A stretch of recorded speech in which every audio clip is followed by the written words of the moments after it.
Hello दोस्तों, क्या आप एक्सिस बैंक के बीसी लेना चाहते हो या बीसी अप्लाई किए हो या आप एक बीसी बन चुके हैं जो कि नया है और आपको मालूम नहीं है कि आपको बीसी बनने के बाद क्या करना चाहिए, क्या नहीं करना चाहिए। और इसके साथ यदि आपको एक्सिस बैंक के जो बीसी कमीशन है उसके बारे में आपको किसी भी प्रकार का नॉलेज नहीं है तो ये वीडियो बिल्कुल आप ही के लिए है, क्योंकि मैं इस वीडियो में आप सभी के लिए एक्सिस बैंक का जो बीसी का जो न्यू कमीशन स्ट्रक्चर है, जिसे 2022 का लेटेस्ट कमीशन स्ट्रक्चर है, उसे मैं आप लोगों के लिए लेके आया हूँ इस वीडियो के माध्यम से। आपको कुछ नहीं करना है, वीडियो को शुरू से लेकर अंत तक देखना है, जिसमें मैं आपको हर एक सर्विस में कितना कमीशन है जो कि हमें एक्सिस बीसी में मिलता है उसके बारे में मैं इस वीडियो में आप सभी को बताऊंगा। अब शुरू करते हैं, देखते हैं कमीशन चार्ट क्या है। उससे पहले मेरा नाम है संदीप कुमार और आप देख रहे हैं मिस्टर स्मार्ट संदीप। यदि आपने अभी तक हमारे चैनल को सब्सक्राइब नहीं किया है तो आप बिल्कुल गलत कर रहे हो। आपको जल्दी से जाना चाहिए, नीचे सब्सक्राइब कर रेड कलर का बटन है, उसको एक बार टिक मार के आपको सब्सक्राइब कर लेना है। साथ ही साथ उसका बगल में वो घंटी बन के आएगा, उसे भी आपको टिक करना है, जिससे हमारे चैनल में जितने भी वीडियो अपलोड होंगे वो आपके पास बहुत ही जल्द मतलब नोटिफिकेशन के रूप में आ जाएंगे। तो चलिए आप चलते हैं हमारे लैपटॉप के डेस्कटॉप में और देखते हैं कि कमीशन चार्ट क्या है। हेलो दोस्तों, ये रहा एक्सिस बैंक का कमीशन चार्ट। चलिए हम इसे बड़ा कर लेते हैं और जानते हैं कि सर्विस में कितना कमीशन है। तो सबसे पहला जो है प्रोडक्ट है दोस्तों, वो है सिक्योर्ड टर्म लोन, जिसमें आपको 1.99 करोड़ CR मतलब करोड़ का लोन हो सकता है, जिसमें आपको 0.60% का कमीशन आपको मिलेगा। और 2 करोड़ से लेकर 4.99 करोड़ का यदि आप लोन सेक्शन कराते हो तो 0.70% आपको कमीशन मिलता है। रही जगह 5 करोड़ से लेस देन 5 करोड़ मतलब 5 करोड़ से कम कराते हो लोन तो आपको जो है 0.80% मिलता है। तो दोस्तों यहाँ पे कैश सेकेंड में है कैश क्रेडिट यानी CC अकाउंट और ओवरड्राफ्ट। इसमें जो है 50% of processing fee collected on any loan amount. इसका मतलब दोस्तों किसी भी लोन अमाउंट का जो प्रोसेसिंग फी होता है उसका आपको 50% दिया जाएगा बैंक की तरफ से। उसके बाद थर्ड में है दोस्तों बिजनेस लोन, इसमें भी सेम है 50% जो प्रोसेसिंग फी है उसका में जो कटता है कस्टमर का, उसका 50% आपको मिल जाएगा।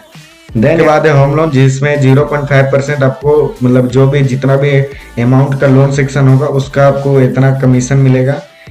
उसके बाद है दोस्तों लोन अगेंस्ट प्रॉपर्टी, मतलब वही है जमीन मॉर्गेज करके या प्रॉपर्टी को मॉर्गेज करके जो लोन दिया जाता है, सेम कमीशन है उसमें भी। देन दोस्तों B2B रिटेल एंड MSME भी यही है, सेम ही है। B2C में भी यही है दोस्तों, ऑटो लोन में भी यही है, CE इसमें भी वही है। मतलब ये सारा चीज लोन का है, लोन प्रोडक्ट है दोस्तों। इसमें जो है आपको भरमार कमीशन मिलेगा।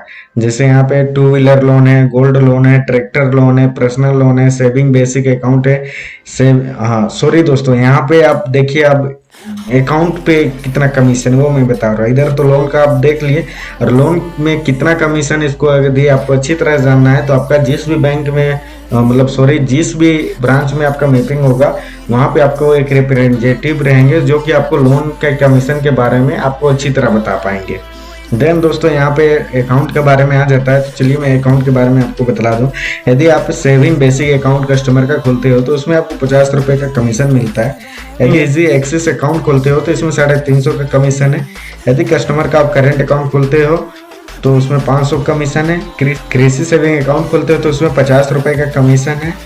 इसके बाद दोस्तों आता है APS कॉमर्शियल, यानी APS सर्विस में आपको क्या कमीशन है। मेन तो हर बैंक का ये रहता है दोस्तों, क्योंकि हमारा ज़्यादातर ट्रांजेक्शन में APS से ही होता है, तो हमें कमीशन यहीं पे जो मिलता है तो अच्छा खासा मिलता है। तो यहाँ पे सबसे पहले देखिए cash withdrawal APS of us, यानी दूसरे बैंक का यदि आप पैसा निकालते हो तो 0.5% ट्रांजेक्शन में आपको कमीशन मिलता है, और ये मैक्सिमम आपको 14 रुपये मिलेगा।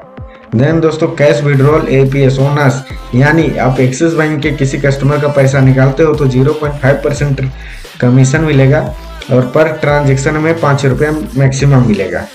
इसके बाद दोस्तों आप कैश डिपॉजिट यदि किसी कस्टमर का आप करते हो, यानी एक्सिस बैंक का ही कस्टमर का किसी का करते हो तो उसमें भी सेम कमीशन है जो विड्रॉल पे है, यानी 0.4% ऑफ ट्रांजेक्शन अमाउंट। और 5 रुपये मैक्सिमम मिलेगा। देन दोस्तों cash withdrawal card and pin of us, यदि किसी दूसरे बैंक का कस्टमर का एटीएम के साथ आप पैसा निकालते हो तो उसमें भी 0.5% है, मैक्सिमम 14 रुपये आपको कमीशन मिलेगा। Cash withdrawal card pin on, यानी आप एक्सिस बैंक के किसी कस्टमर का डेबिट कार्ड से पैसा निकालते हो तो उसमें भी आपको 0.5% और मैक्सिमम 5 रुपये मिलेगा।